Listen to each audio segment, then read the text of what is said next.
Hello.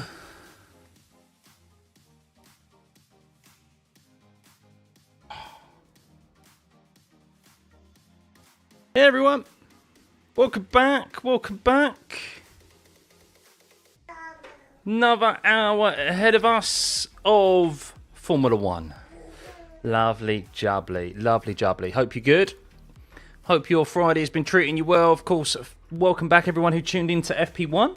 And yes, we now have FP2 on the way. Little one will be making, we will have a special guest. You know, our co-commentator will be making an appearance shortly.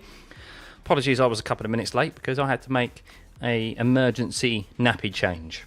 So, as she tends to do, she likes to do a doo-doo before I go live. So, yes. She is all good though. I think it's my record.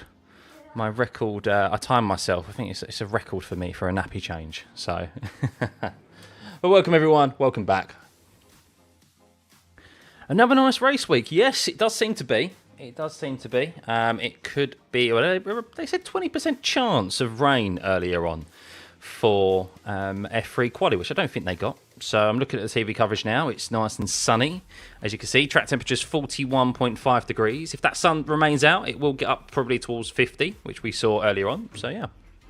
Hopefully, Aaron's car is good. Yeah, I mean, he's not back in it now. Nico Hulkenberg's in it. So, yeah, Paul Aaron was the one there. But, yeah, he unfortunately is not going to be involved any further for this weekend. So... But Fernando Alonso is in the car. Looks like Fernando Alonso will be in the car, guys. So. You okay down there? You're going to get in your walker. Yeah, we'll put you in your walker soon.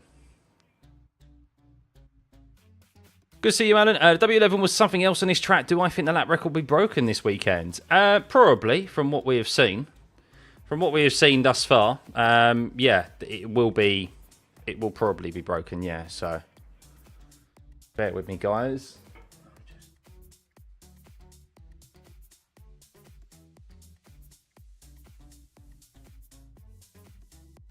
Oh, there we go, just changing channel.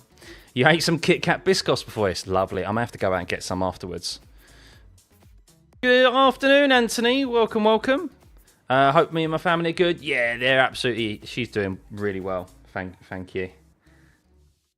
Just about to see Dennis. She's playing with her toys at the moment, so she's happy as Larry. She'll make an appearance at some point. The missus has gone out for her last meal with her mum. So, yeah, daddy daycare. Good night from India. Welcome back. Yes, good to see you all the way from India. As always, a worldwide stream. But there isn't really much information from the end of practice to here. Of course, we saw the McLarens really quick. So... as to be expected, not too much. There was something actually what I did want to bring to your guys' attention, but I think is worth keeping an eye on at the moment. And I'm not sure if you you guys have seen it now. I don't know if this will affect Aston Martin / Lawrence Stroll at all, but if we just have a look here, so this is I don't know if you guys have seen in recent days, but Aston Martin is the car company. Has agreed to sell the share of the Aston Martin F1 team. So they are still going to be involved in a naming capacity with the team, but their shares they're actually selling. So that's really intriguing. So here in particular, this is like one of the reasons as to why. So this really summarises it here, this tweet. Looking at the results for the first 6 months of 2025, revenue is down 25% from 603 million to 454 million. So that's down, what, 150 mil? Gross profit has gone down 46% from 232 million from 2024 to 126 million. With that, their operating loss has gone up from 106 million to 134. I mean, that's just absolutely shocking all across the board here, to be honest, every figure you look at. The net debt has risen from 1.19 billion to 1.38 billion. Aston Martin actually owns 4.6% of the F1 team, but that's still worth 110 million. So it'll be welcome cash injection for Aston Martin, the car company. So that is That I don't know. I mean, of course, Lawrence Stroll still has a controlling stake. I think he has a controlling stake now, or at least he has like what 40 something. That's not good. So they are supposedly, I saw somewhere, still staying as part of, like, they're still going to be known as Aston Martin. They're still holding like some naming rights, but Aston Martin may eventually be no more as like the team. It may change name. So Stroll FC, Stroll Racing probably. Morning Taco, good to see you, mate. Evening Jay. Afternoon Steve-O, welcome. 5 hours to drive back from Taunton to Birmingham today. Really? Oh my god, yeah, that's a slog. That should normally take you what, a couple of hours?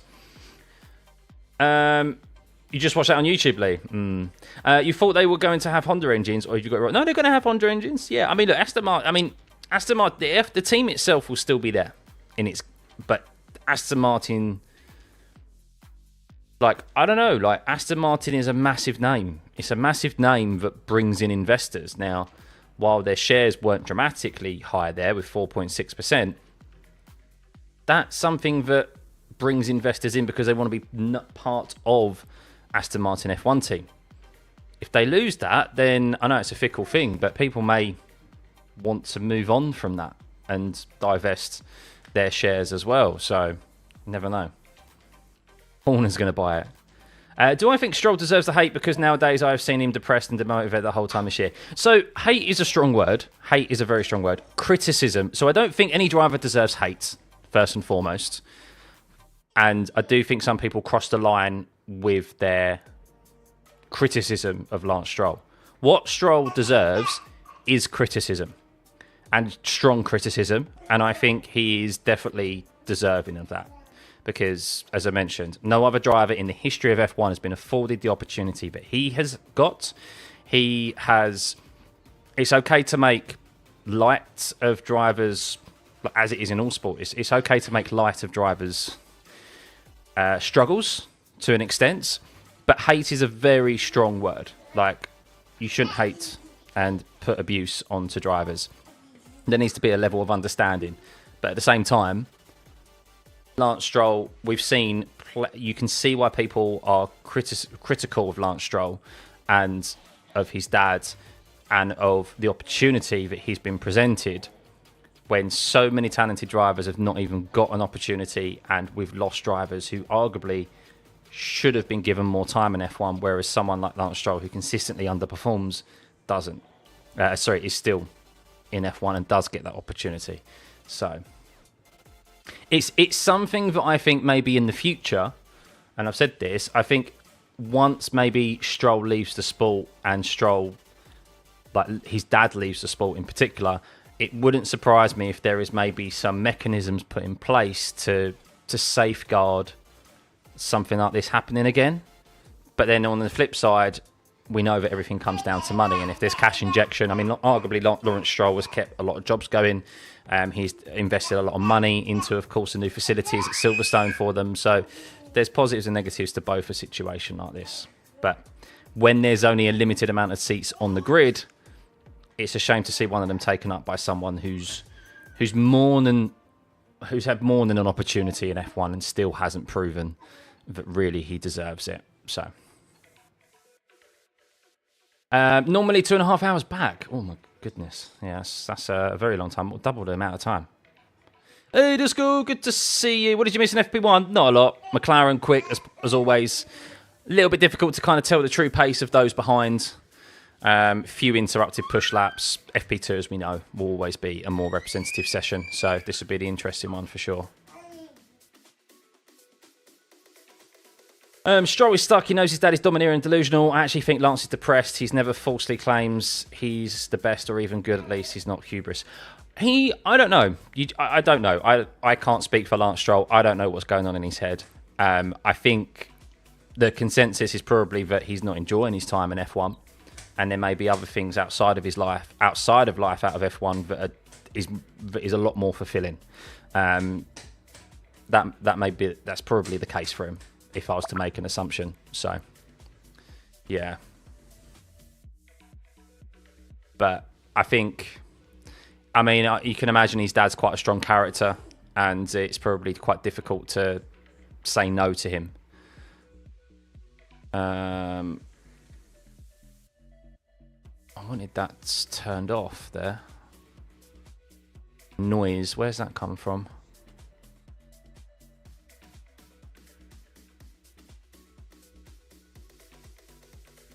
Sorry guys, bear with me. Where has that come from? Race control messages, race control audio notification. There we go. Turn that off. That's a bit annoying. That little. He wants to pursue tennis. I mean, I think that was just a random. I think that was just a random rumor, to be honest with you, Lee.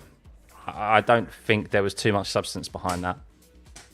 But there's clearly other sports that he's really interested in. Obviously, he's from Canada. He seems to like his winter sports, like his snowboarding and that.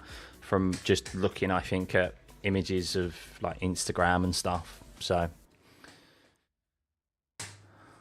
Hey Peter, do I think F1 would exist if people like the Strolls didn't invest their time, money for their family members?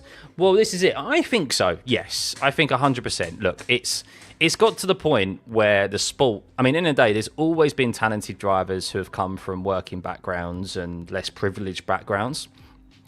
But as time has gone on, motorsport has become more and more of a elite sport, shall we say, in relation to the high bar that is required, not just in relation to the performance that you need and the talent and the results, but a lot of that is locked off behind money. I know people who have gone to... I know people who do karting and they have done some coaching, and they said that they turn up in 100 grand like vehicles and stuff with like full garages where they can change tires and change parts willy-nilly. And the times of where someone who just does karting, like starts off karting on their own and they're just from a middle class background, I think is kind of gone. It is very much like, to make it in motorsport, you need to either get a sponsor very early on to get that back in from a team, or you need to have very, very rich relatives, to be honest with you. Because that's just the way it's gone. Hey Taco, you're actually at a national karting event this weekend, so it's likely you're not going to be able to make it to the Watchalong this weekend. Unbelievable. We'll talk offline, Taco. Can't believe you're telling me that. Good to see you, Jackie, by the way. You got to put your Ferrari shirt on. Go for it. Mine's staying fully... Mine's still not been washed, so...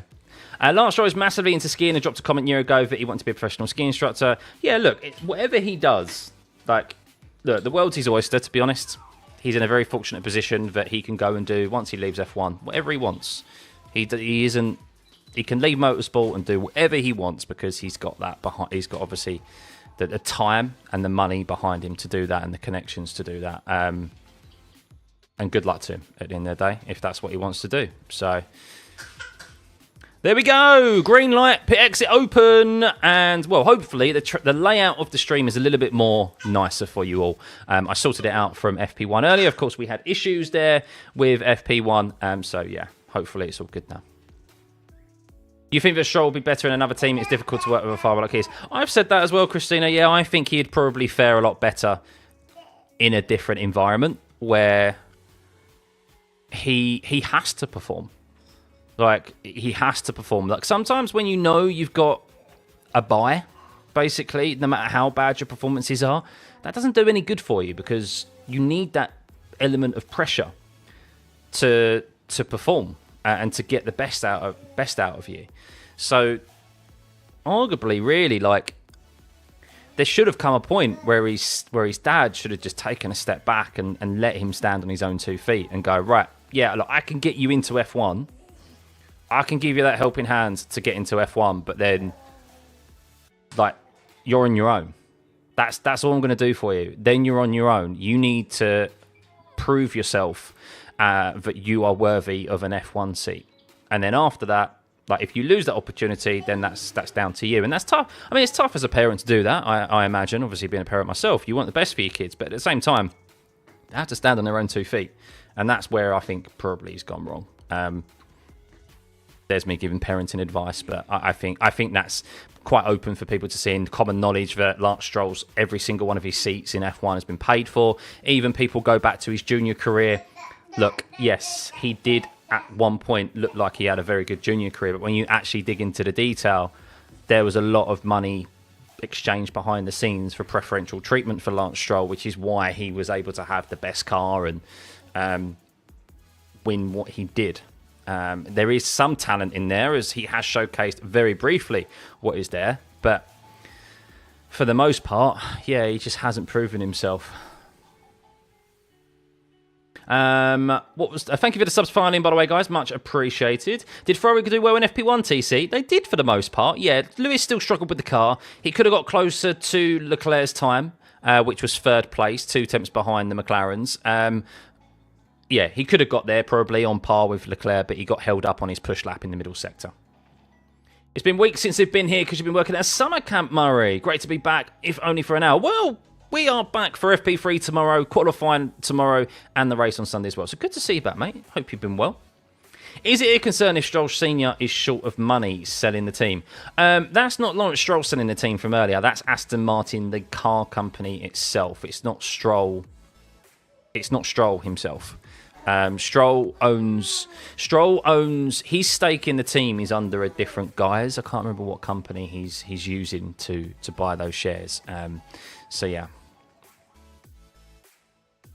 When Lewis eventually leaves, what do I think he will do, Alex? Who knows? Lewis dips his toe in so many different things. Fashion, music. I think they're like his 2 passions. I think what you'll see Lewis at some point, when he will do it, I don't know. But I think at some point, I think he'll really look into the accessibility of motorsport. I think he's kind of already doing that anyway, but I think he'll truly get into the accessibility of motorsport. He sees how hard it is to get in, and I think he wants more people to be given opportunities like he was able to, which is very obviously few and far between now when it comes to motorsport. So I think that's probably what he'll go into. Would he go into being like a team owner? Maybe, yeah, potentially. But I think he'll look at motorsport more so as a whole, or in particular like single seaters into that kind of entry. I think that's what he'll look at. So Carlos Sainz has made comments like that as well. Alex Albon, they had a great interview where they said the same thing. Like they turn up to karting events and they see the setups that people have is just absolutely ridiculous. Like even with like, I think Sainz said like even with like obviously his dad's backing and his obviously motorsport pedigree, they didn't have that sort of setup when they were turning up to races. He said it's just like it's so competitive and it's so different now compared to when they were growing up, and they're my age. So can I get away with wearing the Ferrari shirt on a free practice session? I probably can, Lee. Yeah, I probably can.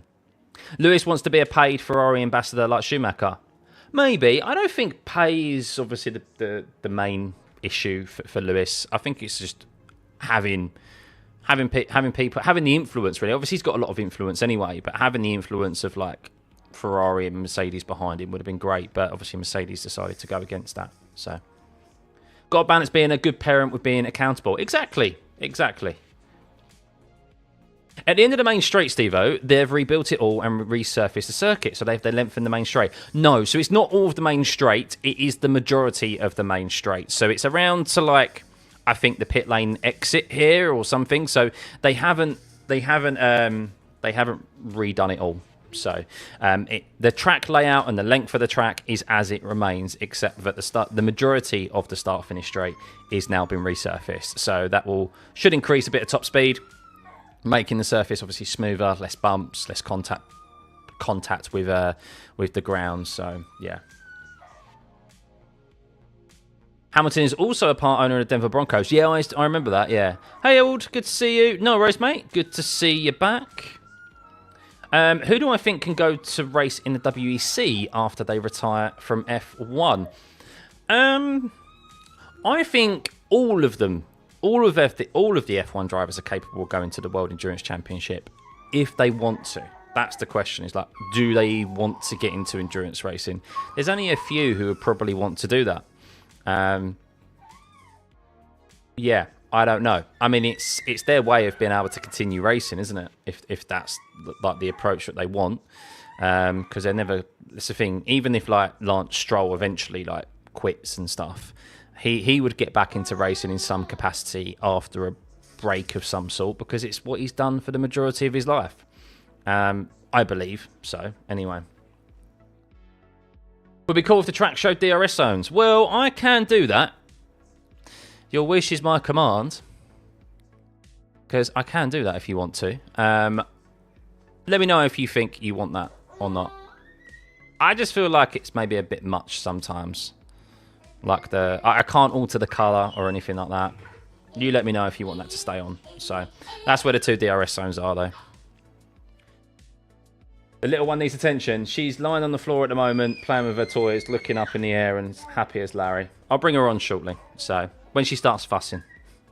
Do I have any idea of the new Renault CEO's F1 ambitions and whether he wants to even continue with an Alpine team? I think they want to sell Alpine. So the rumour mill is, and I said this last stream, as purple's going on the board there from Leclerc and Hamilton, by the way.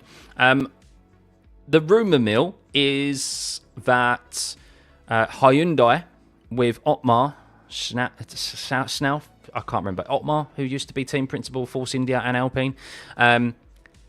He is looking to buy Alpine with the backing of Hyundai. That is the rumour mill at the moment. So,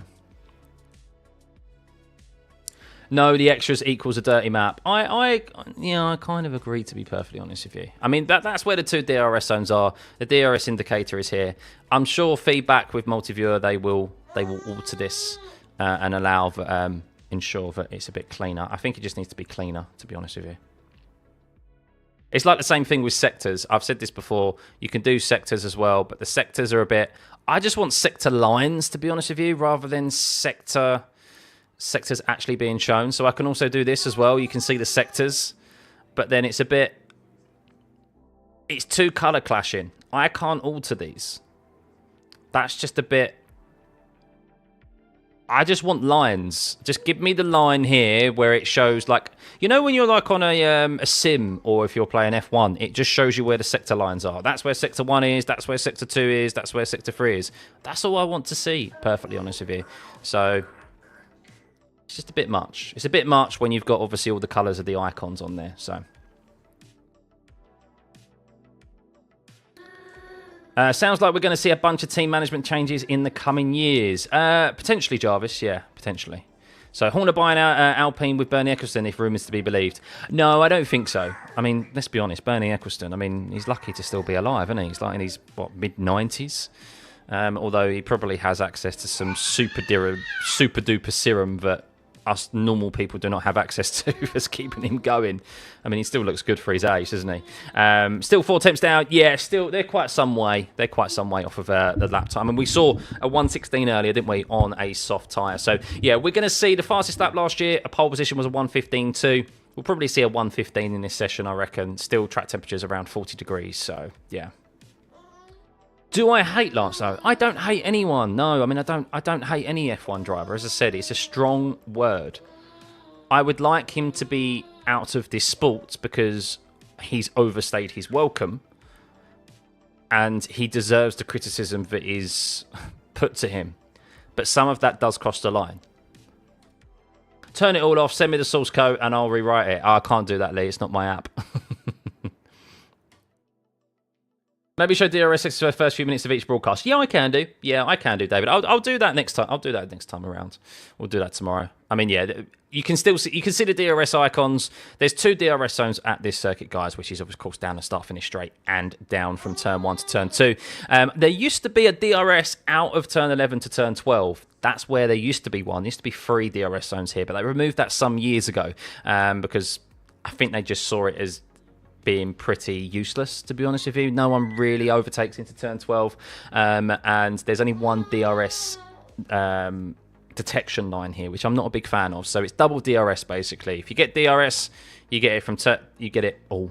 So which is a bit of a shame. So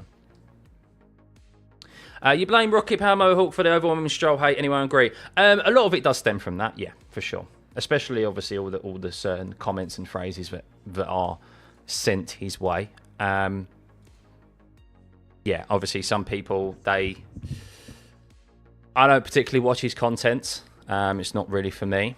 as obviously it's like the case for many other YouTubers out there. If it's your sort of content, then that's fair enough. Like, I'm not to tell you otherwise. But yeah, I think you look at it. All you have to do is look in the comments, and you see obviously a lot of references to stuff that he has said. So it's clearly caught on, isn't it? F1's one of the few things keeping you sane right now, gaming. Some days you appreciate the sport just being there and not find chinks. One of those days. Exactly. I mean, I do feel... I don't feel down. Down's a strong word. I do feel like... I do definitely miss it on race weekends. And I'm like... Oh, like this next 3 weeks is going to be like... Oh, I'm really going to miss F1. But at least I guess the football season's back. And yeah, I've got my sim racing and stuff to still keep me going. So yeah.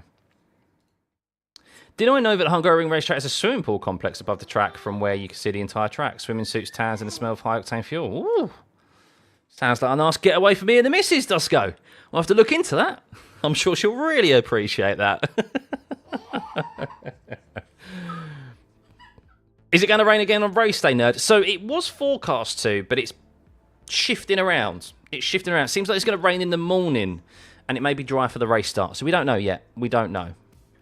I've been seeing that Hamilton is being faster in Sector 1, but really slow in Sector in the second and third sector. Is it because of his driver style or setup? Could be setup. He has had a bit of... I think he's caught a bit of traffic every time he's been on a push lap, to be honest with you. Or he's just generally struggling with the middle sector. It could be, yeah, it could be totally to do with setup. Charles has gone purple in the first sector. Little one starting to fuss, guys. So let's just grab my commentator, shall I? My co-commentator.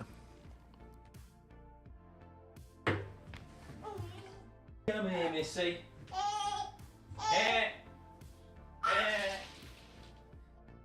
Come on. Just come and say hello to everyone.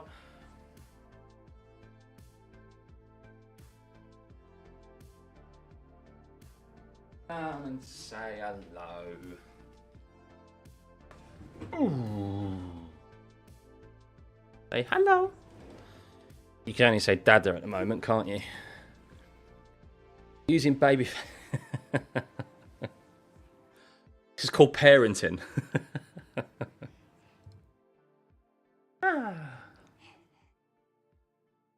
We're all going to have to see what outside looks like for the next 3 weeks. I know. Are you also correct in saying that the shortest track on the calendar... This isn't the... no, Monaco's the shortest track on the calendar.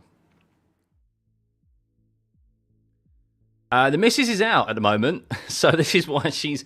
This is the thing. She only really makes an appearance when the missus is out. So... Come on then, sit down. Oof. Oh, you're hitting your head on the mic. So, she's getting big. No. The stream deck, we don't want you to end the stream, okay? We'll push the stream deck away. Sorry, there was a comment that I wanted to see. Do I really like... But that's it, new. What do you really do like my job? So my job, I work in construction. I'm a surveyor. So I deal with I make sure construction projects or a construction project I'm assigned to makes money, basically. I'm there to ensure that, yeah, everything runs within budget. And I deal with the client and with the builders and ensure that, yeah, we make money. That's my job primarily. In a simple term, kind of count bricks, deal with Excel spreadsheets. So it's a good job. I like it. It's well paid, but it's not the passion. This is the passion. This is what I'd love to do full time. So yeah, every single subscriber, guys, every single subscribe, like, does bring me closer to making that reality and providing you guys more content and stuff. So yeah, I don't have my own company, Martin. No, I work for a company. So I work for a main contractor. You worked in civil engineering. Oh, nice, Graham. Are Leclerc and Hamilton still developing their cars in different directions? Potentially. Developing, probably not, but actually setting their car up, yes, because they don't have the same driving style, I believe. So what works for Hamilton doesn't work for Leclerc and vice versa. It does seem like Leclerc is on top at the moment in the early stages of this weekend, but that's the benefit of obviously having a teammate who is on it. You can have a look at the data and see where he is excelling compared to you. So there's no, I think they've all got the same parts. I don't think there's any updates that Leclerc has ahead of Lewis Hamilton and vice versa. So as Lando Norris is going purple in the first sector, he's gone purple in the second sector, and no doubt he's going to go purple in the last sector as well. Let's see. On a set of mediums, don't expect them to get close to the 16-second mark. He's currently 2 tenths down on his teammate. Let's see how he fares here. He's currently 2 tenths up in the first sector. He is a tenth up in the second. And then, he's lost a bit of time in that last sector, you know. He's actually 4 thousandths of a second down on his teammate in that last sector. So it could have been a lot quicker, but 16.5 seconds, not too shabby. Lately, Verstappen's been struggling a lot. Hopefully, we see his return soon, since I think most drivers that lost the World Drivers' Championship stopped winning them after.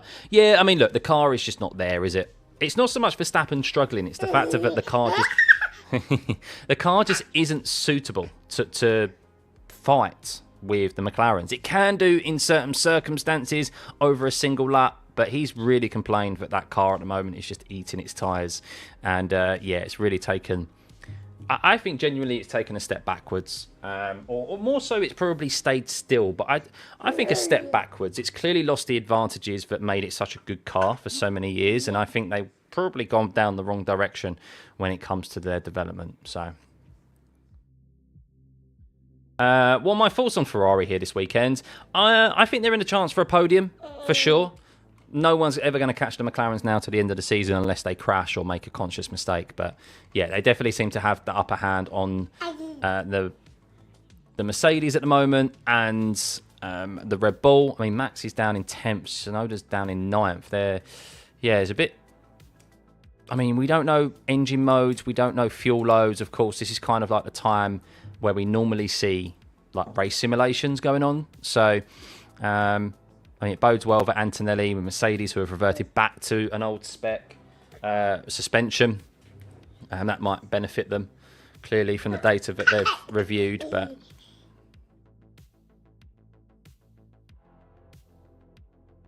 why are there 2 turn 1s? I don't know, to be honest with you. I don't know if they've changed the corner numbers. I'll have to check that from last year. I mean, technically, this isn't a corner. I don't know why. That's not even a corner. I wouldn't consider that a corner.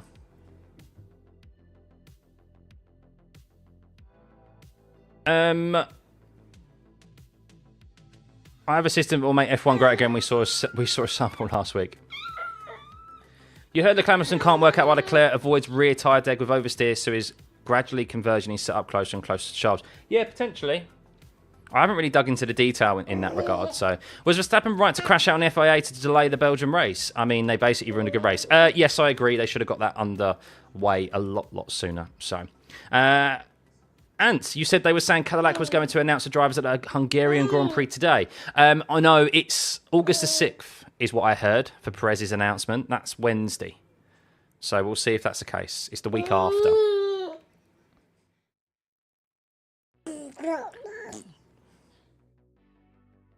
It's just a little kink. Yeah, I don't think kinks should be corners, you know?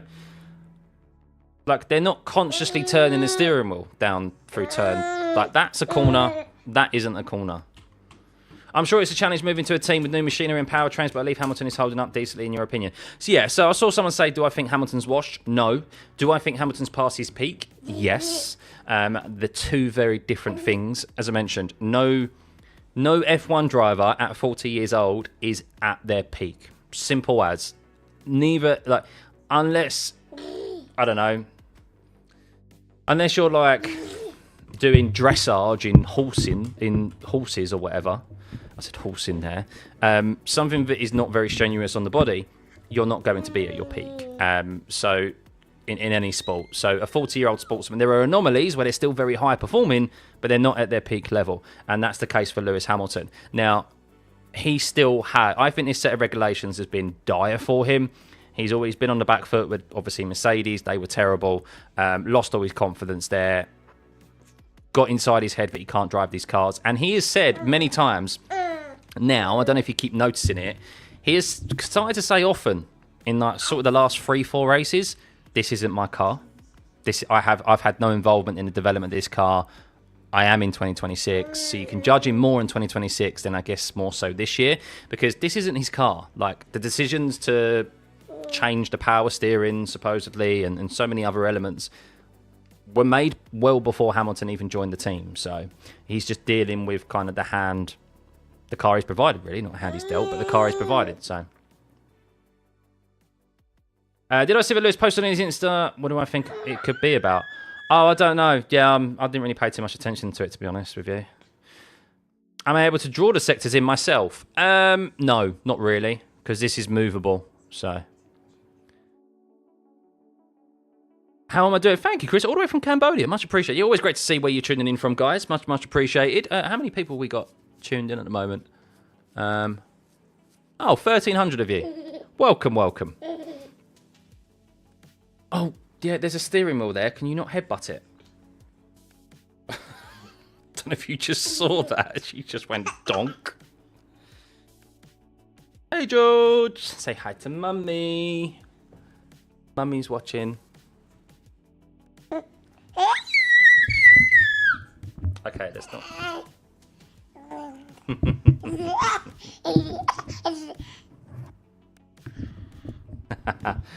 Hey, gamer.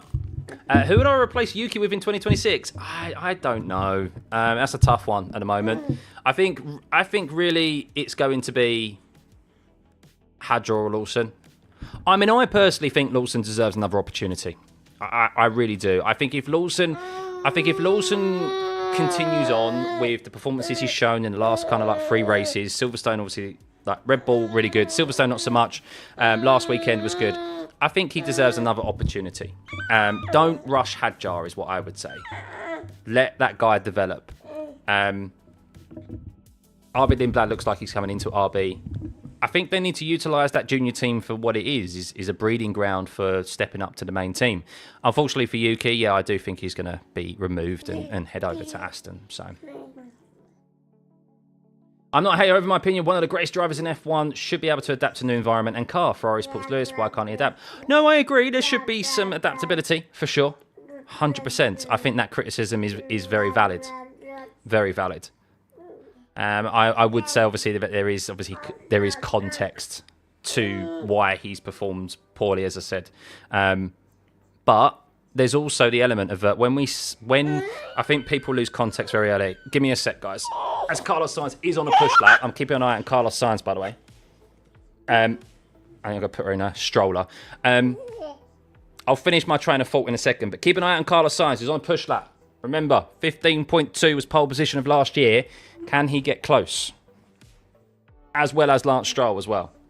He's gone fastest there, sub 28. That's quicker than the McLarens. We saw a 16 flat earlier on. So, oh, she's calm. She's calm. She's calm right now. Let's see. Let's see if she stays calm for the end of Carlos Sainz's lap. Bear with me. Bear with me. Through the last, so 27.1 in the middle sector. That's 5th. Not going to be the quickest lap here. We know that the Williams is always pretty quick in a straight line, but loses performance in the corners. Let's see how they fare. Round the last corner, across the finish line, and 3rd fastest is 16.8. Expected more from them, even if they got a bit more fuel on board. That's But then again, they might be protecting the engine. Okay, right. Let's put you in your stroller. The walkies.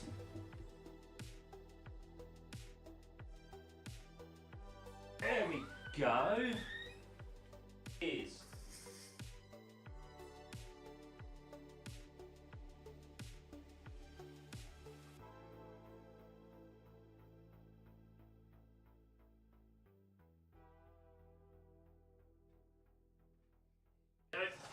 Right there.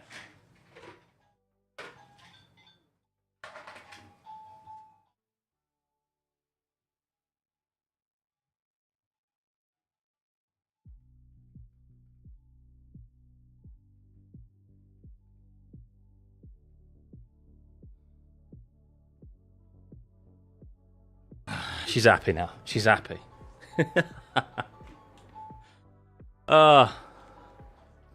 Lance Stroll, fastest in the first sector. What is this?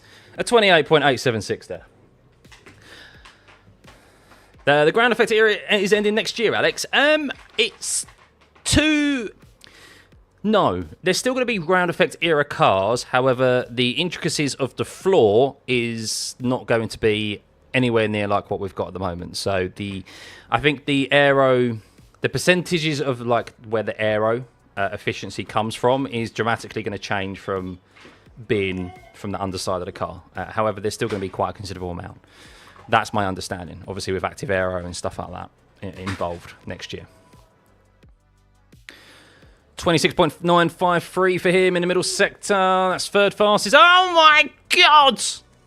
Stop the count. Stop the count.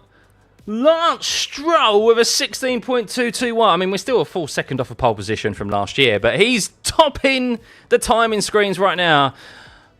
Wait, everyone's out on softs now, so we're going to see push laps, but I do suspect that, unfortunately, that time will be in towards the bottom 5 by the end of this session. But yes. The glory run, as Aston Martin like to do. Specifically, he's taken a page out of Fernando Alonso's book, as Alonso does like to do a glory run. But let's keep an eye on Lando Norris, shall we? There's a few drivers out there on push laps. Alex Albon is on a push lap right now. No, he's on his out lap, sorry. But Lando Norris is on a push lap right now as he makes his way through turn 2. So let's see how he fares. He was quickest in FP1, our pole sitter of last year as well. But he seems to have slowed down a bit there, Lando Norris. He's slowed. Is that just a track map or is he slowed down? I think Lando's slowed down quite considerably there through the first sector. Yes, he has.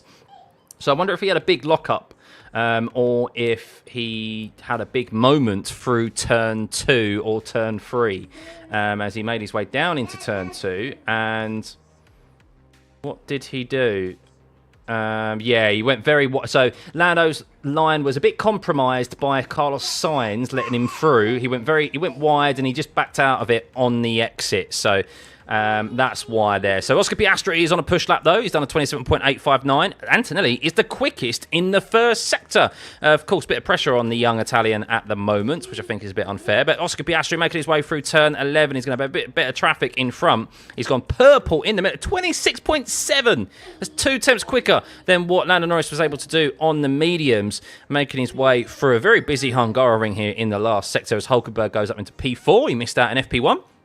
And Piastri round the last corner. How does that dirty air affect him with Liam Lawson ahead starting his lap? Not at all, because he's just done a 15.9, and that's the quickest lap time we have seen today. A first sub 1:16 second. Antonelli up into P3, so losing considerable time across the remainder of the lap. However, there was quite a considerable amount of traffic for him to deal with. So, yeah, improvements there for Antonelli. Colapinto up into P8. Let's keep an eye on... who's on a push lap at the moment? Charles Leclerc is about to start, as is Lewis Hamilton. I think Alex Albon is on his push lap right now. Max Verstappen is on an out lap. Tsunoda's still in the pit lane. Esteban Ocon up into P5. Let's keep an eye on Alex Albon, though. Where is he at the moment? Currently in P11. He's gone green in the first sector, green in the second. Hadjar in P10, and he goes third with a 1:16.4. Norris has just gone on that second attempt here, a 27.6 for Lando. So that's 2 tenths quicker than that of Oscar Piastri in that first sector. So that is boding very well for Lando Norris. We'll see if he can hook up the remainder of the lap as he makes his way through turn 9 and turn 10. Lewis Hamilton, second fastest in the first sector, by the way, there, as Charles Leclerc has had to back out of his push lap. So maybe he had a similar issue to what Lando Norris did, just going maybe too wide. A 26.5. He's 4 tenths up on Piastri this lap. Norris is 4 tenths up on Piastri on this push lap. What is it going to be for Norris? A 15.6. He's actually lost a lot of time in that last sector there, a 21.3. He was slower than Piastri by a few hundredths of a second. So he's actually lost a lot of time in that last sector to only be 3 tenths up. Wow. Norris absolutely flying there. Hamilton goes 5th fastest. What the blooming heck happened there, Lewis? I mean, he's 3rd fastest in the middle sector, but his last sector there is a 21.8. Did he just get held up by traffic? Did he get held up by traffic? Only 4 temps, shaking your head. I know, only 4 temps. But that was flying. That was absolutely flying there. Liam Lawson, Max only up into P8. What a Red Bull doing? What is going on with Max? I'm yet to hear any radio messages from Max as well. So I don't know if they are just conserving the engine, are they running more fuel, or if this is genuine struggles for the Red Bull here. Turn 3 incident involving Max. Noted. What is that for? What did Max do turn 3? I'm yet to see what he did through turn 3. But could his weekend be going from bad to worse, Max Verstappen? Turn 3 incident involving Max Verstappen. So what did he do? Did he... Normally they say it's... Normally that random Max P3 tomorrow. I know. You know that's the way. So I don't really look to... Whenever Max struggles on a Friday, you know he pretty much is going to qualify third, don't you? Or on the front row. But yeah, I mean, the McLarens are definitely in the league of their own at the moment. But wow, not Stroll third. Lewis must have got impeded in that last sector. I'm not sure what happened to him. Charles Leclerc is on a lap, though, and he goes third. Charles Leclerc third with a 1:16.1, but still half a second off. So still tricky to tell. Still tricky to tell here in relation to engine modes, battery modes, etc., conserving the engine, and that obviously we're more than halfway through the season now. I don't want to unnecessarily have to go over their allocation as Piastri is out on a fresh set of boots, so he's going for another push lap. Go on, Piastri. Give us some entertainment here today for the viewers in this watch-along. It's just FP2. I know. I'm waiting to see... So they've just brought it up on the TV coverage, turn 3 incident. They're not... No one's sure what this turn 3 incident is for with Max Verstappen. I'll keep you updated, so... I don't think it is glitch. No, I think that generally is what is deemed as turn 1 because it's almost like not a corner, you know? Like turn 1 goes from there to there pretty much, and turn 2 is the hairpin. But I will check last year's track map to see exactly, my last year's stream to see exactly what the indicators were for the numbers. So Piastri 27.689 in the second sector. As Lance Stroll's gone quicker again. And just popped in at P3 ahead of Leclerc. Oh, my God. Stroll masterclass after all the discussions we had just earlier on. Still yet to see exactly what happened with Max. I'll keep you guys updated of what that incident actually is. 26.7 in the middle sector. He's only a couple of hundred slower. So we will just keep an eye on that. You're okay. You just got a bit stuck on the mat. I'll come free you in a second. Round the last corner, Piastri. This is where he's been slightly ahead of Norris thus far. And, well, it's a 21.4. So this is not an improvement. He was 4 thousandths of a second slower. Interesting. So, on a clear lap as well, it seems like that Norris, on the Friday, does have the initial pace advantage. But we'll see if, obviously, he's able to convert that on tomorrow afternoon. On skill and talent alone, Stroll, yeah. What could he have done at turn 3 that doesn't involve other drivers or track limits since there's no other car mentioned in message? I have not a foggy, Dodal. I do not know what this incident involving Max is for. If it's impeding, it should say he was impeding another driver and it'll be investigated. But I don't know. Unless he's like unnecessarily gone wide or something, or he's gone well off the track unnecessarily. I don't know what it could be.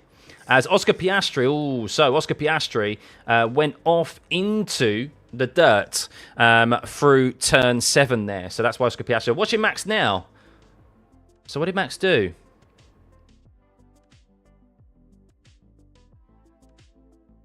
Oh, no. Okay, so the incident, there is a cloth in Max Verstappen's cockpit, like a towel of some sort in his cockpit that he's just thrown out on the track, out of his cockpit. That's an odd one. But it's not...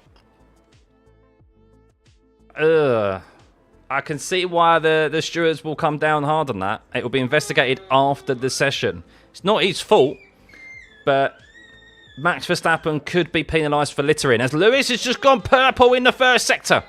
Hamilton alert. Hamilton alert. As on that note, I'm seeing my little one. She's gone hammer time. She's now wheeling herself across the room. As Lewis Hamilton, 26.9 in the middle sector. That's not too bad. It's a 10th down on his previous best, so not great, but still 3 tenths down on Lando Norris, who has backed out of the last sector there. As can Lewis finally improve? He's currently 19th in the last sector. Surely this is better this time around. It is, but that's only 14th. So Lewis really struggling in the last sector at the moment. He's losing a lot of time. He's only 14th fastest in the last sector. Cannot get it hooked up. The Ferraris in general aren't that great in the last sector. So let me just go free little one from she's stuck on the mat. Bear with me. But yeah, we'll see if anything's going to come of Max Verstappen's.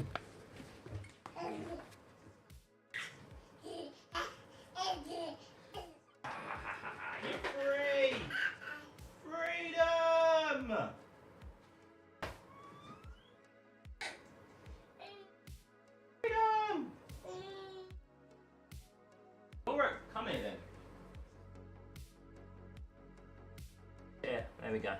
Stay here, yeah? Right behind me. Hopefully that's okay.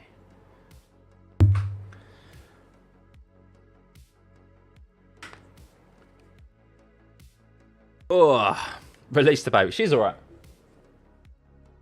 Hello.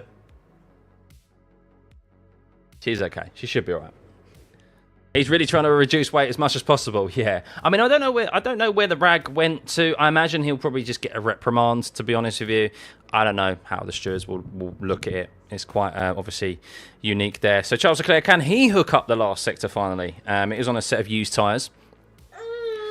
And he does, 1:16.0. But we're still, as I said, we're still like 8 tenths off of pole position of last year. So the track is definitely still slower. The cars are definitely not being pushed to their limits, as they never really truly are on a Friday afternoon. So do I think it was the tower that says, "We miss you, Christian"? William Wallace in the background. William Wallace? Please, penalty points. Has he still got those on his thing? Yeah, I think so. He's still, actually, if Max gets 3 penalty points, he will be banned for a race. And this is the race where if he picked up penalty points, he would be banned for his home race at Zandvoort. Could you imagine? I don't think that's ever going to happen. I think Max has almost got a buy to do whatever he wants here this weekend, because I do not think they are going to give Max penalty points here this weekend. So Max should have pressed the smoke screen button here. What do I think about qualifying tomorrow, Alp? It's going to be very close once again between Norris and Piastri. Who's going to be third? At the moment, it seems like Charles. I mean, looking at the Aston Martins there. Whew. But no, the Aston Martins, I mean, look, we are going to see considerably quicker times tomorrow over a single lap. And it wouldn't surprise me Max turns it round. I still yet to see... Oh my goodness, Lando Norris had a big moment hitting the grass through the last corner. Oh my goodness, Lando, as Russell goes, oh, Norris, there, as the commentators on Sky also did the same.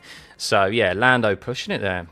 We've seen Oscar Piastri touch the grass. Could we see a big moment tomorrow from either of the McLarens when they're proper pushing it around this circuit? They should comfortably get first and second, but when they know how important first place is compared to their teammate, and whoever's pretty much led into the first corner goes on to win the race, they truly want that pole position. So we could maybe see one of the McLarens bin it tomorrow. Bold claim, maybe. Bold claim.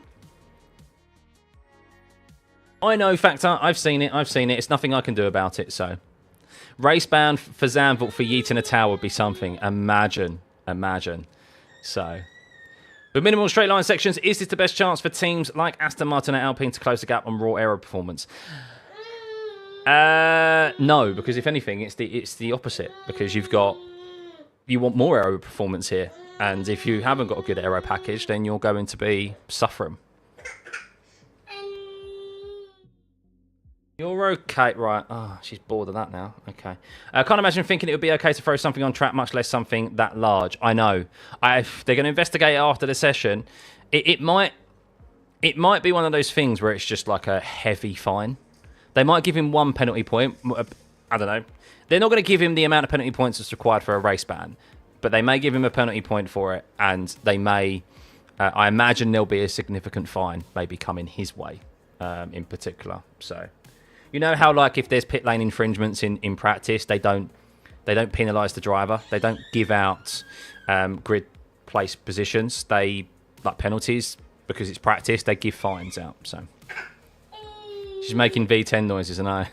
You're still waiting for that big crash between the two McLarens. I feel like it will happen before the season end if the point remains this close. I'd be so surprised. Obviously, we know Lando's had a DNF already.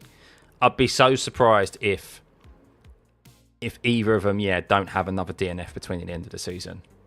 They're going to collide at some point, aren't they? They're going to collide. That's when it's going to get juicy, is when one of them is going for an overtake. I can see this happening. One of them is going to go for an overtake, and I don't know which one it will be. Whoever is the overtaking car is going to cause the lead car in that scenario to go off, and they're going to gain a shed load of points for it. It could be like a battle for P1 and there's a massive swing because of a move, contact, and the lead car loses 25 points. That is going to be a turning point in this season and in this relationship between them.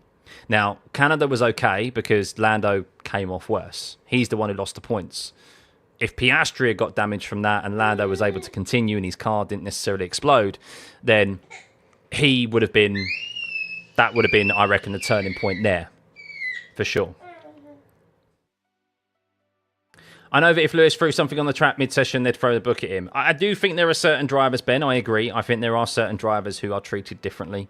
At the end of the day, it's just other humans ruling over other humans, isn't it, at the end of the day? And how those rules are applied are not necessarily fair for everyone, as we know from the inconsistency of rules being applied across the grid for certain drivers. I mean, Lando Norris didn't pick up 2 penalty points for that collision with Oscar Piastri, whereas he was deemed at fault for that collision, for causing a collision. The stewards said that, and if you want consistency, then every time someone's been deemed at fault for causing a collision, they have received 2 penalty points, and Lando wasn't given them. I don't know why, because it wouldn't have given him a race ban anyway. Like, he's way off the mark of receiving a race ban. But that's the sort of inconsistency that people obviously criticise, and rightfully so. Massa 2009, ring a bell. That towel sticking to a visor, that should ban him. Yeah, I mean, that wasn't even someone dropping something on the track, was it? But it was at this very circuit up into turn 4. Was it a nut or a bolt fell off one of the cars on track, and the car ahead of him, and it flew into his helmet, didn't it? So, you're falling asleep. Go to bed. It's okay. It's late. There's 14 minutes left of this session. Drivers are out there now just finishing off some long runs. They've all done their push laps, so there isn't really too much to discuss further, really, in relation to pace. The key indicator, really, if we just have a look at sector times, and, well, this is where you can see the Ferraris in particular are struggling, and particularly that of Lewis Hamilton. You can see there that he's fastest in the first sector. He's 4th in the second sector, so only a little bit behind his teammate. I mean, by the time you add those 2 sector times up, he's level playing with him. But then his last sector, he's 16th fastest. I don't know what's occurring there. And Max Verstappen is just slow. Now, is he running a lot of fuel on board? Potentially. I haven't heard any comments about Max being upset with the setup and so forth, which you normally hear be played on the radio. But Max, clearly very slow at the moment, probably by design. Maybe just focusing on high fuel runs and so forth, and they're not too bothered about their single lap pace at the moment. But Hamilton, I think, is struggling in that last sector on push laps where, I mean, 16th fastest, what is he, 2 tenths down on his teammate in the last sector there isn't good enough. So Almost 2 a.m. That's what I get for being an Aussie F1 fan. You guys, honestly, I had a real appreciation for what you Aussies have to go through. And not just you Aussies, those of you on the other side of the world, the eastern side of the world, and down under and so forth, because the first 3 races were killer for me. 3 races in a row to start the season where I had to get up at, silly o'clock in the morning. But then I was like, you guys do this all the time, so I'm not going to bitch about it. It's almost noon where you are, Ivory. It's not. Yeah, it's approaching 5 o'clock here. It's not too bad. Where is she? Oh my goodness, I've lost my child. She's gone around. She's out of sight. This is what happens when you give them a set of wheels. They're a law unto themselves. Where are you? There you are. There you are.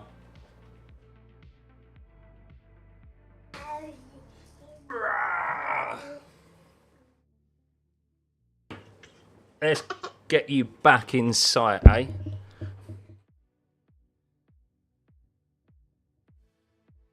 Giving her first set of wheels and she's a law unto herself. She's like, escape.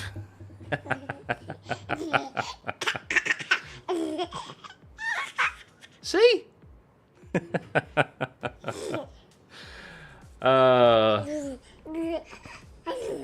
Science may not have a functional radio right now. Really? Radio for Science said box. Electrical issue. Oh dear.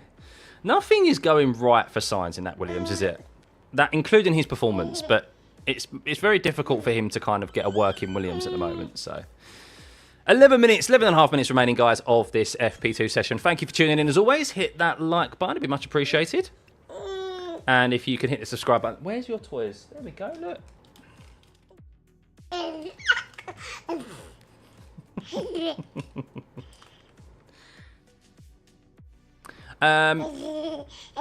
Why is Lewis on softs? Because he probably doesn't want to come in and put on a new set of mediums. It's probably more beneficial for them to continue on this set of softs right now rather than coming in for another set of tyres.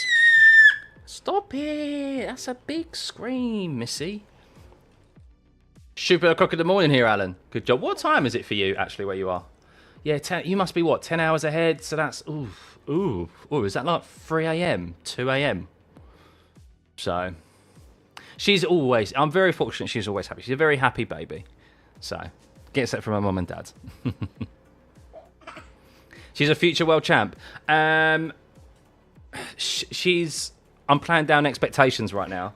As I mentioned earlier, I do not have the money to support her racing career, or even, to be fair, I don't have the money to get her racing career underway.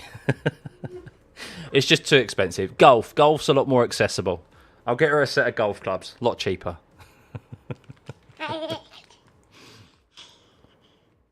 She's going to be a singer. She's going to have, I do think she's going to have a career in talking or using her voice in some manner. Just like her dad.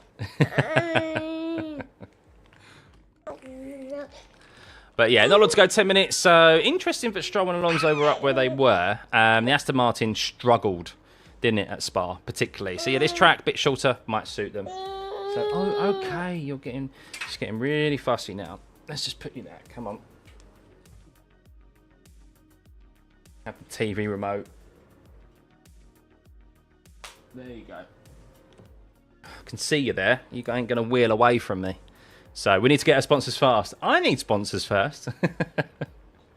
And if guys, as always, if you are interested in supporting this stream further, you can become a part of the pit crew. And look, obviously, as I said, big factor of YouTube and being successful in doing this is obviously having paid partnerships and things like that. If there is anyone that you know of, word of mouth, feel free to get them in touch with me. Of course, if they want to be involved in the F1 online space. My business email is in, of course, the description below. So, where do the various sectors begin and end? They begin at the start. I can show you right here. I'll show you. It's easier to show you than to kind of tell you, to be perfectly honest. Let's go. So, the DRS, that's the DRS zones, and then here are the sectors. That's where the sectors are.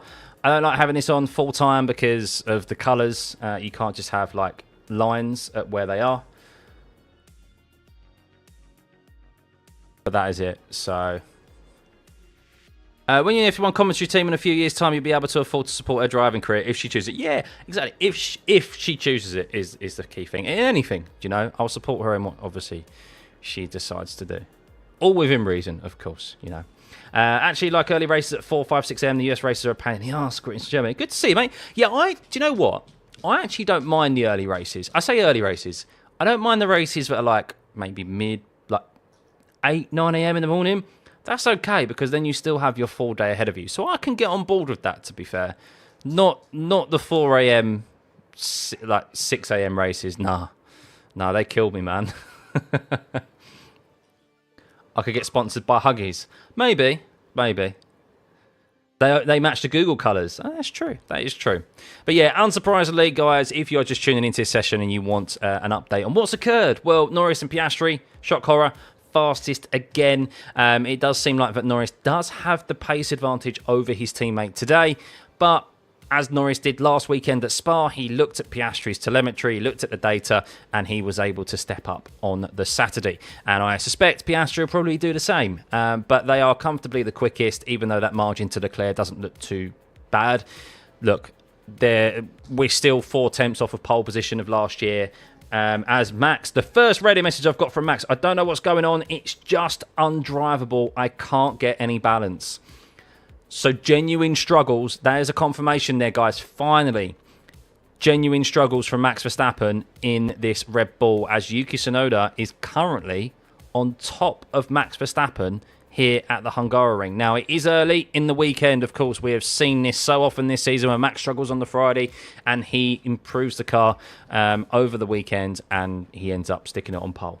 I don't think he's going to stick it on pole here this weekend, but I do think he will turn things around for the better. But he's got genuine struggles at the moment. Not often we hear that from him. Well, when he's down in 14th, or see him down in 14th. So 6 a.m. race is the perfect slot for you.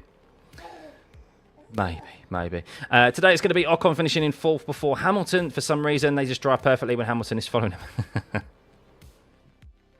Max now regretting the confirmation of staying at Red Bull for 2026, eh? Max lost his rag. Yes, and also, Max literally had a rag in his cockpit. As sometimes is the case, things get left in the cockpit of the cars. But then they wait to get rid of them when they come around to the pit lane next. Max decided to just slow down and chuck it out of his car. Dangerous, to be honest with you. And the stewards are investigating it after the session. That is what that turn 3 incident is. So, what should we get 3rd in qualifying and then choke to 5th? I mean, look, I said in my preview, if you watch my preview video, guys, of this weekend, this is a track where the Red Bull really struggled at last year. It's obviously where Max got really angry on the radio because he was getting so frustrated with the car underneath him. And I think he's going to have a similar scenario here again this weekend. We know that he can dig it out over a single lap, a performance, but over a full race here at the Hungaroring where degradation is a thing, he's going to struggle. It's going to be a fight for him to get that last podium position. And it could be the worst race of his year, really, where he actually finishes, maybe finishes on merit alone rather than like a crash, you know, with Antonelli in Red Bull Ring. So yeah, true, same old Ian, but it does seem a bit off. It does seem. I mean, we hear that from Max, and we hear it from him, and he's like, okay, 7th, you know, or 8th, like, and he's comfortably ahead of Tsunoda. But he's behind Tsunoda on his push lap and his laps. I mean, if you look at last time around, a 22.6 from him compared to, okay, Yuki did a 27.3, so that wasn't particularly quick. We'll see next time around what Yuki's lap time is. Maybe got caught up a bit in traffic, but they're doing some runs at the moment. We'll have a maybe look at the lap times to see what his race pace is compared to Tsunoda's, but yeah. GP responded back to Max, tyres are just cold, keep pushing. Maybe it was that lap in itself. But, I mean, the sector times, he is definitely down towards the bottom. He's 19th fastest in the first sector. He's 19th fastest in the third sector. Middle sector's better. He's 7th fastest, but he's behind Tsunoda in every sector on that push lap, though. On that push lap. So it's only one lap, but not something you expect from Max. But, yeah, I still have expectations of him turning it on tomorrow or fixing something tomorrow, so we'll see. They will turn a couple of screws, a few notches, and then boom! Yeah, Why aren't they getting some fast laps? Because they're at the stage of the session now where the push laps are over and done with. So they're back onto their long runs, and that's what they're doing right now. So they're back onto, they've either stayed on the softs, as like Lewis has done, and Behrman, or they've gone back onto some set of mediums to try and dial in the car some more and gather some important data in case of changing some setups for tomorrow, with one more practice session ahead of us. Do I expect red flags, Peter? It's always possible. There used to be a time gone by where a red flag would be a massive thing, but because of safety concerns and so forth now, yeah, potentially. So we have seen it here before at the Hungaroring. As Hadjar is going, is this guy doing this on purpose or what? Like, what's wrong with him? Who's he behind? Who was Hadjar behind? He's behind a Mercedes of George Russell. So Hadjar, ooh, not happy with George Russell as Russell is ahead of him. As Norris now comes into the pit lane. So, have I seen the onboard with Max? Even with Trail breaking the understeer is crazy. Makes me remember the line. It's a, yeah, maybe. We're so used to Max just struggling, then flying and qualifying this season that you begin to ignore the complaints. I know, but the times are concerning. That they are a little bit concerning. But we'll see. What's the tyre strat this weekend, Avery? So it'll be one of probably two things. It'll be either a one-stop or two-stop. That's a great thing about Hungaroring is it kind of falls in between. So we see those risking sometimes a one-stop here, and they get chased down by the aggressive two-stop. I hope that's what we see here again this weekend. We are on the same compound of tyres that we had here last year, and we saw that similarly up and down the grid, the two-stop and the one-stop be utilised. So, yeah, I think the hard, it's normally like medium, hard, or hard, medium, hard, something of the likes. Obviously, if there's safety cars and so forth, that can put a spanner in the works. But yeah, generally, it's either a medium to hard or a hard, yeah, hard, medium, hard, something like that, or medium, hard, hard. No gaps this weekend, Raven, no. And interestingly enough, and we can have a look at it afterwards, actually, because I did save it down. Pirelli have announced the tyre selections for the remainder of the season. So we can have a look at those. And just, I haven't really dug into them in depth, and we can actually see whether or not there's anything interesting now. I'm just having a brief look now, and oh, okay, there are two tracks between now and the end of the season where they are skipping a tyre compound. Ooh. Stay tuned, guys, because I will show you that once this session ends and we only have 40 seconds remaining. So that's interesting. I'm going to have a look at we'll have a look at what they've actually said about this selection as well. That's intriguing. I like it, Pirelli. I like it. We will have a look at that in a second. She's fine. She's right here. You can't see her, but she's right here. So, Lewis Hamilton 3/10 back isn't bad before FP3 in quality modes. No. Sorry, that's what I meant to say earlier on when someone said about, obviously, Hamilton's struggles this season and stuff, and, like, is he washed and things, and I was talking about he's past his peak, and that's not unreasonable. When you look at it, when we looked at the start of the season, I think people always said, and Lewis Hamilton fans always said, and I myself included, that if he was 3/10 off of Charles Leclerc for the majority of the season, or 2/10 off Charles Leclerc for the majority of the season, that's not bad. Considering Leclerc has been involved in that team, he's in his 8th year in F1, 7th year at Ferrari or something. He should know that car inside and out. Lewis Hamilton is changing power unit, he's changing team, which is obviously a language barrier and everything. So there's so many things for Lewis to adapt to.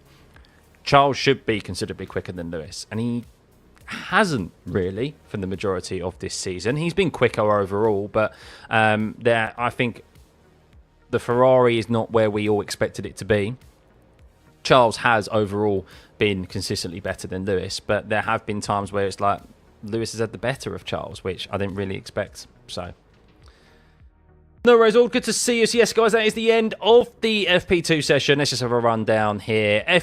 So, Norris tops the second FP session of this weekend, as he did in FP1. Piastri second, the McLaren's comfortably quickest, both only drivers sub 116. Charles Leclerc third, as he was earlier. Lance Stroll and Fernando Alonso chucking in some cheeky times there, but probably turned up their engines, to be honest. We are still 4/10 away from pole position of last year, and well, Stroll and Alonso's times aren't exactly quick. A 1:16.1 and a 1:16.2. Lewis Hamilton, a 16.3 from him. Improvements to be made for him, particularly in that last sector. George Russell 7th, Hadjar 8th, Tsunoda 9th, quicker than Max Verstappen, who we'll get to. Antonelli 10th, Behrman 11th, Hulkenberg is 12th, Ocon 13th, Verstappen, as we said, struggling there in 14th, 19th in both the first and last sector on his push lap. Liam Lawson is 15th, Sainz 16th, Bortoletto 17th, Albon 18th, Gasly and Colapinto bringing up the rear in 19th and 20th. But we know Gasly will probably stick it in Q3 come tomorrow anyway. So, yeah, if I show you the sector times, guys, well, you can see here, nothing's really changed from what we showed you earlier on, but Max Verstappen down here, 19th, 19th, behind Yuki just in the second sector. Like, that's not good, but we've seen Max in this position before to an extent, but not as poorly as this. That's the one thing that I would say is we haven't seen Max Verstappen down in 14th struggling. We've seen him like 8th or 9th or 7th, you know, so. But anyone else getting tired of McLaren domination? No, not at all. The Red Bull domination was a lot worse because there was only one driver fighting for it, whereas with McLaren at least there's two. So good as Max is off the track, he simply does not have the charisma to take the sport to the next level. Lewis Hamilton has that. I mean, it's whether or not he wants to. That's the question. Like, there's no obligation for any driver to increase the sport's popularity. Like, it's not their obligation to do so. Now, if they decide to do that, then fair enough. But yeah, Max just wants to focus on racing and driving, and he's totally within his prerogative to do that. What match mix it in for pole? I know. We've been here before, guys. We've been here before. But anyway, that's it of this session. Let's have a look at the tyre selections for the next 10 races. So this is the remainder of the season. And, well, Pirelli have gone bold. I like it. That they're doubling down. So we can see here. Let me see if I can make this a bit smaller and fit it in. So we can see here, guys, that this is the tyre selections for the remainder of the season. And first thing that I notice here, as I mentioned, United States Grand Prix, so you're talking COTA and Mexico City, they are skipping tyre compounds. That's intriguing. I am a little bit upset with Mexico City, though, because what I will say is that we should be using the C6 in Mexico, to be honest with you. Yeah, systems testing, guys, don't worry, no yellow. The yellows are there just for them to test the systems that they do in the practice sessions. But Mexico City is always a boring race, even when it's a two-stop. I'm surprised we aren't seeing the C6 in Mexico City, to be honest with you. I really am. I think we should do. I think we've seen the medium and soft compound tyre be an easy one-stop there, even with the medium and soft. So I'm surprised we're not seeing the C6. I'd much prefer to see that. Azerbaijan's an interesting one. C6 being used there. So where it says 2025 new, this is obviously where we have new tyre allocations. So Netherlands is new, C2, C3, C4. I think that's a step softer. They are saying here, yeah, so they've said here, Zandvoort, we are a step softer here than last year because 3/4 of the field only made one pit stop during the race. The tyres in use were the C1, C2 and C3. So this year they've gone a step softer. Azerbaijan is also taking a step softer with the C4 as the hard, so as to increase the range of possible strategies. Last year they used the C3, C4 and C5. In, of course, the United States. So they are saying in Austin, only the medium and soft will be in the same positions as last year, while the hard is C1. Same approach will be adopted in Mexico City. A completely harder step has been introduced for the Sao Paulo Grand Prix, which is Interlagos. So they've gone harder. As last year it was a C5, it was not a viable race tyre. Therefore, the trio of compounds is the same as in 2023. And that is basically it. But they haven't announced anything in relation to why they've skipped the tyres in Austin and why they've skipped the tyres in Mexico. I'd like some clarification on that, but I would like to see a C6 in Mexico, to be perfectly honest with you. So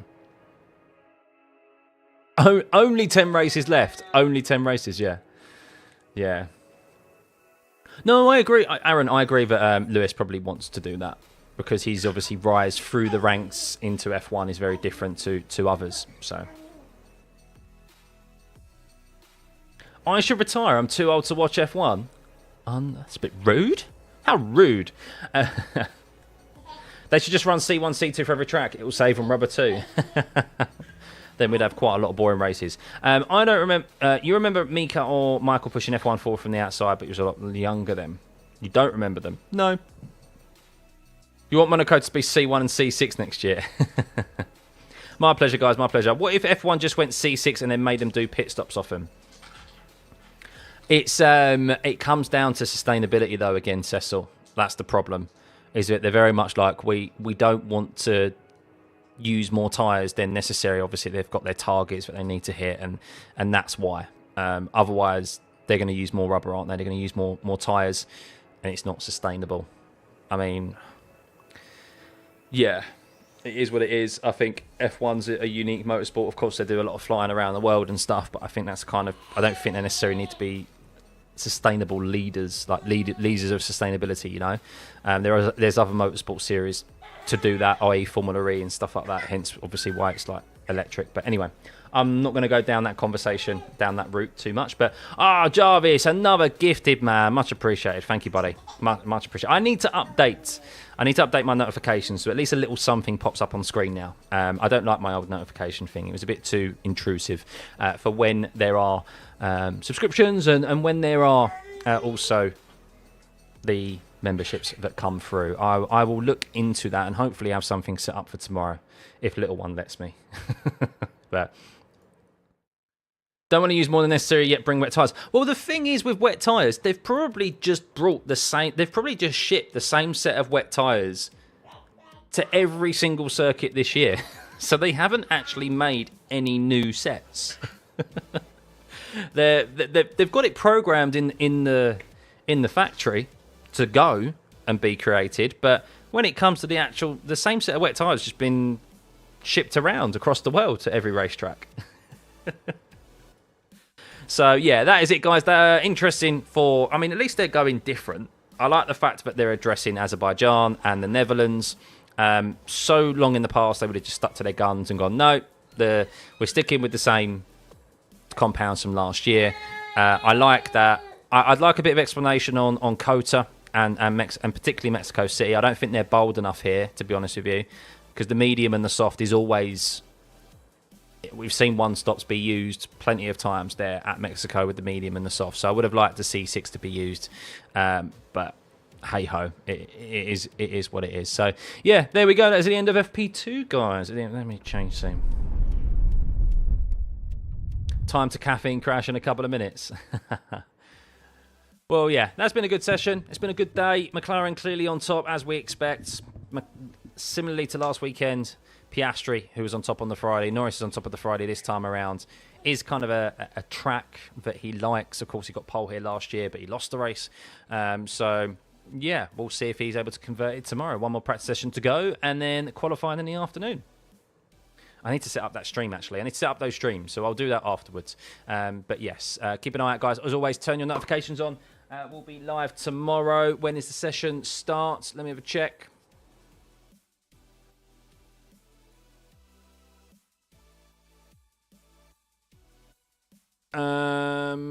Qualify. So practice 3 is at 11:30 tomorrow UK time, and then qualifying is at 3 p.m. UK time. So we'll be live 15 minutes before the session gets underway in the morning, and then in the afternoon we'll be live half an hour beforehand. So, but yeah, thank you, guys. Have a lovely rest of your evening. I'm not going to go be the daddy daycare.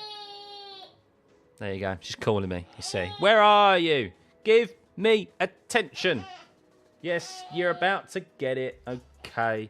It's nearly dinner time for you as well. I'll make you dinner shortly. So, what happened with Max's penalty? We won't know, Sean. I'd say keep an eye out on your socials. I will let you guys know in the Discord. So if you are not part of the Discord, join the Discord down below. We've got a... I need to tidy it up a little bit, to be fair, but we've got a category in there called Real Life Racing. And that's where we discuss, obviously, all real life racing.